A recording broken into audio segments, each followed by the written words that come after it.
Welcome to R5 TV news. కాసుల కక్కుర్తి కోసం కసాయి తండ్రి కన్న బిడ్డను అమ్ముకున్న సంఘటన మైదుకూరులో చోటు చేసుకుంది. కన్న బిడ్డను 50,000కు అమ్మిన కసాయి తండ్రి ఉదాంతం ఆలస్యంగా వెలుగులోకి వచ్చింది. అమ్మకానికి చెన్నూరు ప్రభుత్వ ఆసుపత్రి సిబ్బంది సహకరించడం అందించిన వైనం. బిడ్డను పోగొట్టుకున్న కన్న తల్లి ఐసీడీఎస్ అధికారులకు ఫిర్యాదు చేయడంతో వెలుగులోకి వచ్చిన ఘటన. మైదుకూరు పట్టణం ప్రొద్దుటూరు రోడ్ రెవెన్యూ కాలనీలో నివాసం ఉంటున్న బాలకుమార్ లక్ష్మీనారాయణ దంపతులకు 3 సంతానం. తాగుడుకు బానిసైన తండ్రి 3వ సంతానమైన 2 నెలల కుమారుడిని 50,000 రూపాయలకు అమ్ముకున్నాడు. చాపాడు మండలం సిద్ధారెడ్డిపల్లె ఎస్సీ కాలనీకి చెందిన లక్ష్మీనారాయణమ్మ బాలకుమార్లకు 10 సంవత్సరాల క్రితం వివాహం జరగగా మైదుకూరులో నివాసం ఉంటూ బేల్దారి పని చేసుకుంటూ జీవనం సాగిస్తున్నారు. లక్ష్మీనారాయణమ్మకు ఇప్పటికే 2 సంతానం ఉండగా 2 నెలలకు మరో మగబిడ్డకు జన్మనిచ్చింది. కుటుంబ నియంత్రణ ఆపరేషన్ చేయిస్తానని నమ్మించి తల్లి లక్ష్మీనారాయణమ్మను భర్త చెన్నూరు ప్రభుత్వ ఆసుపత్రికి తీసుకెళ్లి బిడ్డని 50,000 రూపాయలకు విక్రయించినట్లు తల్లి తెలిపింది. ఈ విక్రయానికి ప్రభుత్వ ఆసుపత్రి సిబ్బంది సైతం సహకారం అందించినట్లు తల్లి ఆరోపిస్తుంది.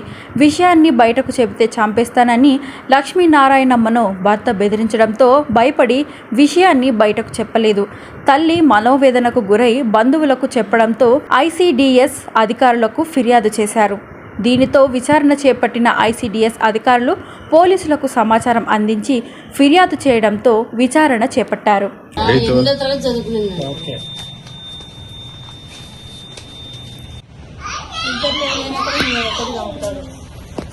కానీ మేము భయపడ ఏ ఊరికి ఏం చెప్పలేక పోలీసులు ఏడుతుంది మాకు.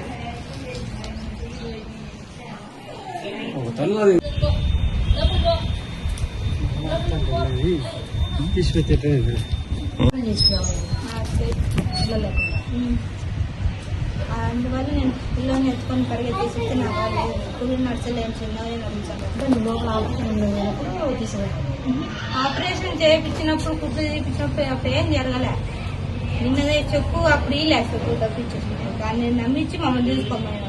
ఆ చెక్కు అని వచ్చేసి మనం నేను పనులు రెండాలని ఎప్పుడు జరుగుతుందని తెలుసుకున్నాను.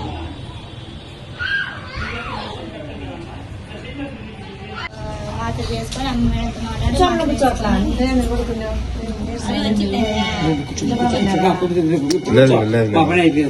వచ్చిందంటే ఏడవైనా నువ్వు ఇప్పుడు దాకా ఇప్పుడు వచ్చామనే వాళ్ళు పిల్లలు కొనుక్కునే వాళ్ళు ఖర్చు దొరుకుతాడు. ఆయన అడిగింటే ఏం వాళ్ళ దగ్గర రాలేదంటే వాళ్ళు పెద్దలు వచ్చారంట, ఇప్పుడు రారంట, యాన్నో ఉన్నారంట, వాళ్ళు ఇప్పుడు రారంట అని చెప్పింది. ఆమె మరొకటి అది గువ తింటారులే అని పెట్టింది. ఏం మా పెద్ద కాకపోతే ఏం పిల్లలకి పోతలేదంటే పిల్లలమ్మా పిల్లల కోసం పెట్టింది.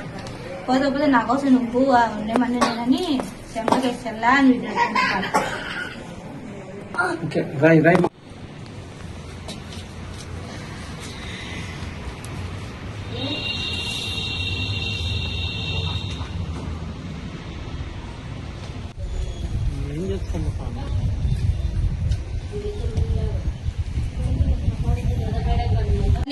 బిడ్డను నేను పిల్లల్ని ఎత్తుకొని పరిగెత్తే శక్తి నాకు లేదు. మా ఎవరిని ఇచ్చి పంపించామా మమ్మల్ని పిల్లలను కొట్టి చంపుతాడు. అందుకు మేము భయపడి మేము ఏడ ఏమో నీ ఇష్ట ప్రకారం అంటే మేము సైగ్గా ఉండేది అంటే ఏమని నన్ను కొట్టి చంపుతాడు. ముందే నాకు బాగలేదు. ఏదని చెప్పుకొని నా వాళ్ళు ఎవరు లేరు. పెద్దమ్మ వాళ్ళు ఉన్నారు కానీ వాళ్ళు నాకు పట్టించుకోరు. ఎవరికని చెప్పుకొని నా బాధ నాదే మా అమ్మని నేను చెప్పుకున్న నా బాధ అంతా. అట్లా ఇద్దరిని కొట్టిన ముందే కొట్టి వార్నింగ్ ఇచ్చినాడు. ఇవాళ వాళ్ళు తీసుకుని బిడ్డను తీసుకుని నాకు లెక్క ఇకపోయినా ఆయన ఏడు మొహం పెట్టి వాళ్ళు తీసుకోకపోయినా ఏం నేను మిమ్మల్ని ఏం లేదు మిమ్మల్ని కొట్టి చంపుతా ఇప్పుడు ఏమన్నా నీడ ఇంటికి పోయినా మీ సుక్కలు చూపించని అని చెప్తాడు.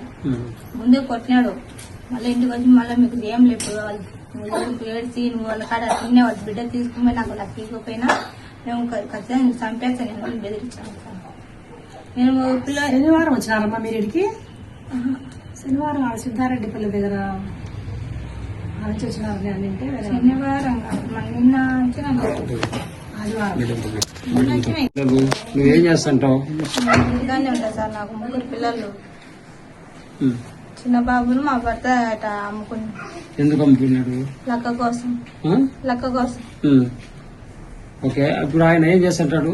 బెల్దారు పని మరి బేదర్ పని పెట్టి సంపాదించుకొస్తున్నాడు కదా. చూస్తాడు, రోజు తాగడము, ఉమ్. కొట్టడము, ఏదైనా కాగితాలు చింపడము, బెదిరేయడము, మమ్మల్ని కొడతా చేస్తా ఉంటారు సార్. ఓకే, బాబుని అమ్ముతానని నీకు చెప్పినాడు ఏమన్నా? వేరే వాళ్ళు చెప్తాను, నాతో కూడా అంటాడు, అంటే తాగి అంటున్నాడులే, ఇట్లా చేయడు కదా, అప్పుడు 2 పిల్లలు కూడా అంటున్నాడు చేయలే, ఏది ఊరికి అంటున్నాడులే తాగి ఎందుకు చేస్తాడు పిల్లలు అని మేము అట్ట బోసిపోయినాం సార్. మరి మీ దగ్గర ఉండే పిల్లలు తెచ్చిపోయేటప్పుడు నీకు తెలియదా? నా వాళ్ళ నుంచి తీసుకోమండు. మరి నువ్వు అడ్డుకోలే? ముందే మమ్మల్ని కొట్టి ఏం నోరు ఎత్తినా మీరు వాళ్ళు తీసుకోకపోయినా లెక్క నా చేతులు ఇవ్వకపోయినా నేను కొట్టి చంపుతున్నాను అని ముందే కొట్టి భయపెట్టి అట్లా చేశాను సార్. ఓకే, మీ వెనకబట్టి మీ అత్త అన్నది కదా, అత్త కూడా ఏమో అడ్డుకోలేకపోయిందా? ఇద్దరిని కొట్టిండు. అవును, ఇప్పుడు ఎన్ని రోజులు అయితే తీసుకుపోయి అమ్మి? శనివారం నైట్ పోయినాము, ఇది ఆపరేషన్ చెక్ ఇచ్చారంట, అది లెక్క. ఆ రోజు పోయింటే కానీ వాళ్ళు ఈరోజు సార్ వాళ్ళు ఇంటికి పోయినారు, కుట్లు తీసుకుని వచ్చినప్పుడు రాండి అంటే అప్పుడు పోయినామా. కుట్లు తీసుకుని వచ్చినాక మేడం అడిగితే లీవ్లో ఉండమ్మా ఇప్పుడు లేను, మరి ఒక రోజు వచ్చినాక ఇచ్చాము బిల్లేమని చెప్పింది. వచ్చేసినాము. మళ్ళీ నిన్న తోలుకొని పోయి చెప్పు ఇచ్చారు, నాకు పనులు ఏం లేవు, ఏదన్నా వచ్చి తిందాము, కూరగాయలు మంచి చెట్టు తెచ్చుకొని తిందామని చెప్పి తోలుకొమ్మాడు. తోలుకొమ్మాడే పక్కన ఇటు ఆసుపత్రి ఇటు ఎదురుగా వాళ్ళ ఇల్లు ఉంది, ఆమె పాలు అన్నీ అమ్ముతారు. ఆమెతో అప్పుడు ఆపరేషన్కు పోయినప్పుడు ఆమె చెప్పిండట, చెప్పిండంటే ఆమె నిన్న రాత్రి పోయినప్పుడు మొన్న ఇట్లా కొనుక్కుంటారంట, ఎవరన్నా పిల్లోని తీసుకుంటారని అందరూ చెప్తాను ఆయన. మేడం ఒక డాక్టర్ ఏమో నైట్ డ్యూటీ చేసామా విని ఏంది పరిస్థితి అని అడిగింది. అడిగింటే ఇట్లా బాబును అమ్ముతారంట వీళ్ళు, తీసుకోండి అని చెప్పింది. అటైతే నాకు ఎంతో నాకు తెలిసిన వాళ్ళు మా వాళ్ళే అడిగిన ఒక్కొక్కసారి అడిగింటే మేము ఎవరు లేక ఇప్పుడే మేము అనుకోలే, నువ్వు అమ్ముతా ఉంటున్నావు కదా మేము తీసుకుంటాను కానీ మేడం అనేది. ఆసుపత్రిలో పనిచేసామా? వాళ్ళు ఎవరికి తెలుసునా?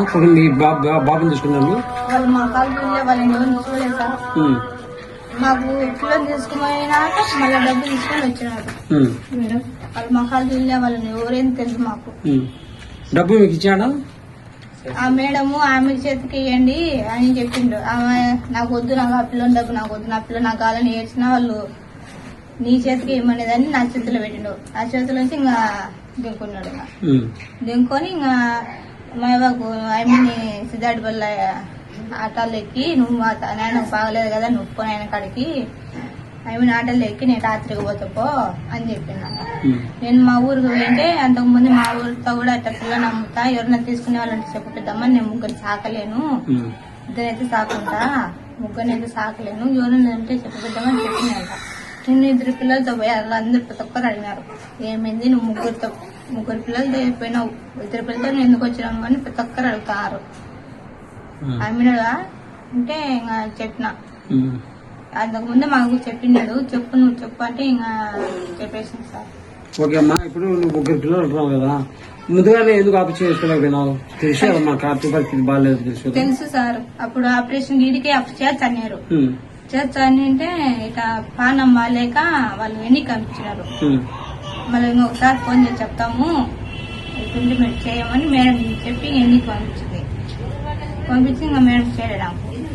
ఇప్పుడు మీ అమ్మ నాకు చెప్పిన విషయం? అమ్మ నేను చనిపోయినారు, ఎవరు లేదు నీకు? అంటే మీ అన్నదమ్ములు కానీ? ఎవరు లేరు. అక్క ఉంది, అక్క పెళ్ళి. అంటే ఇప్పుడు బాబును తాగుడు కోసం అమ్ముకున్నాడా లేకపోతే డబ్బుల కోసం అమ్ముకున్నాడమ్మా? డబ్బు కోసమే సార్, డబ్బు ఉంటే తాగొచ్చు. అమ్మా, డబ్బు ఇచ్చి పిల్లని తీసుకోపోయినారా? పిల్లని తీసుకొని పోయి తర్వాత డబ్బు తెచ్చి ఇచ్చినారా? పిల్లని తీసుకొని పోయి ఒక 2 గంటలు 3 గంటలు ఉన్నాక తీసుకొని వచ్చింది డబ్బు.